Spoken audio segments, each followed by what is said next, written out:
Shalom, damai di hati. Selamat pagi saudara-saudaraku yang dikasihi Tuhan kita Yesus Kristus. Kita bersyukur untuk hari yang baru ini, berkat Tuhan yang begitu luar biasa bagi kita semua.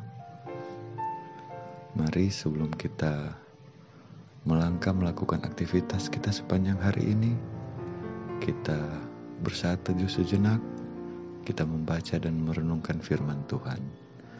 Tapi sebelumnya, mari kita satu dalam doa, kita berdoa. Selamat pagi Bapa, terima kasih untuk hari yang baru yang Engkau berikan kepada kami. Terima kasih untuk penyertaan-Mu dari malam, hingga kami dapat bangun di pagi hari ini dengan tubuh yang sehat dan diberkati oleh-Mu. Sebentar kami akan merenungkan sebagian dari sabda firman-Mu Tuhan, kiranya Roh Kudus Tuhan akan memampukan kami untuk merenungkan dan memahami akan maksud dari firman-Mu. Terima kasih Tuhan. Inilah doa kami. Di dalam nama Tuhan Yesus kami berdoa dan mengucap syukur padamu. Haleluya. Amin. Saudara-saudaraku yang dikasihi dan diberkati Tuhan Yesus, pembacaan Alkitab kita dan perenungan kita pada pagi hari ini, Jumat 12 Mei 2023, terdapat pada Kejadian 39 ayat 13 sampai dengan 20. Kejadian 39 ayatnya yang ke-13 sampai dengan ayatnya yang ke-20. Firman Tuhan berkata, ketika dilihat perempuan itu bahwa Yusuf meninggalkan bajunya dalam tangannya dan telah lari keluar, dipanggilnyalah seisi rumah itu, lalu katanya kepada mereka, lihat, dibawanya kemari seorang Ibrani, supaya orang ini dapat mempermainkan kita.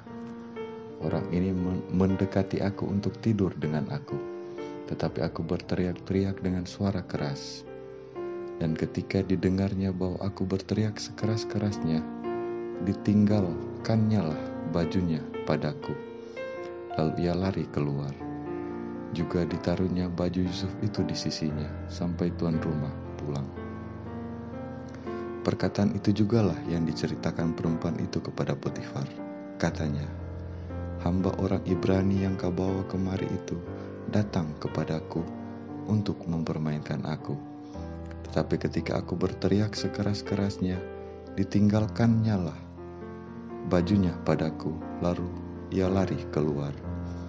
Baru saja didengar oleh tuannya perkataan yang diceritakan istrinya kepadanya, begitulah aku diperlakukan oleh hambamu itu. Maka bangkitlah amarahnya. Lalu Yusuf ditangkap oleh tuannya dan dimasukkan ke dalam penjara, tempat tahanan-tahanan raja dikurung. Demikianlah Yusuf di penjara di sana. Saudara-saudaraku yang dikasihi Tuhan kita Yesus Kristus, demikian pembacaan Alkitab kita di pagi hari ini. Perenungan kita di pagi hari ini diberi judul Hadapi Fitnah dengan Kebenaran. Saudara-saudara Kristen yang dikasihi dan diberkati Tuhan Yesus Kristus, fitnah adalah perkataan bohong atau tanpa berdasarkan kebenaran yang disebarkan dengan maksud menjelekkan orang. Contoh seperti menodai nama baik, merugikan kehormatan orang. Istri Potifar memfitnah Yusuf karena tidak mengikuti kemauannya. Ayat-ayat Alkitab yang dibaca hari ini menceritakan bagaimana istri Potifar menyerang Yusuf dengan tuduhan palsu dan merekayasa bukti serta peristiwa yang terjadi. Dengan kemampuan akting, ia mendramatisir keadaan untuk memutarbalikkan fakta dan kebenaran. Sehingga orang banyak percaya pada cerita bohongnya karena kebencian dan dendamnya. Ia berhasil memainkan drama kebohongan di depan semua suaminya dengan berkata, hamba orang Ibrani yang kau bawa kemari itu datang kepadaku untuk mempermainkan aku. Tetapi ketika aku berteriak sekeras-kerasnya, ditinggalkannya bajunya padaku, lalu ia lari keluar. Suaminya Potifar percaya pada cerita istrinya, padahal semua itu adalah fitnah sebagai pelampiasan kemarahannya kepada Yusuf yang menolak hasratnya. Yusuf berada pada tidak berdaya menerima hukuman tuannya karena dianggap bersalah. Tidak ada hak membela diri bagi seorang budak. Yusuf ditangkap oleh tuannya dan dimasukkan ke dalam penjara. Yusuf menerima semuanya dengan tabah. Saudara-saudaraku yang dikasihi dan diberkati Tuhan Yesus, Tuhan Allah menghendaki setiap orang Kristen untuk hidup setia kepadanya. Jangan pernah takut difitnah, bahkan untuk menderita sekalipun. Jika Yusuf tidak melawan fitnahan karena ia seorang budak, maka kita sekarang ini sebagai orang bebas harus melawan fitnahan dengan menunjukkan bukti kebenaran. Tetapi jangan kita menjadi pefitnah seperti istri Potifar.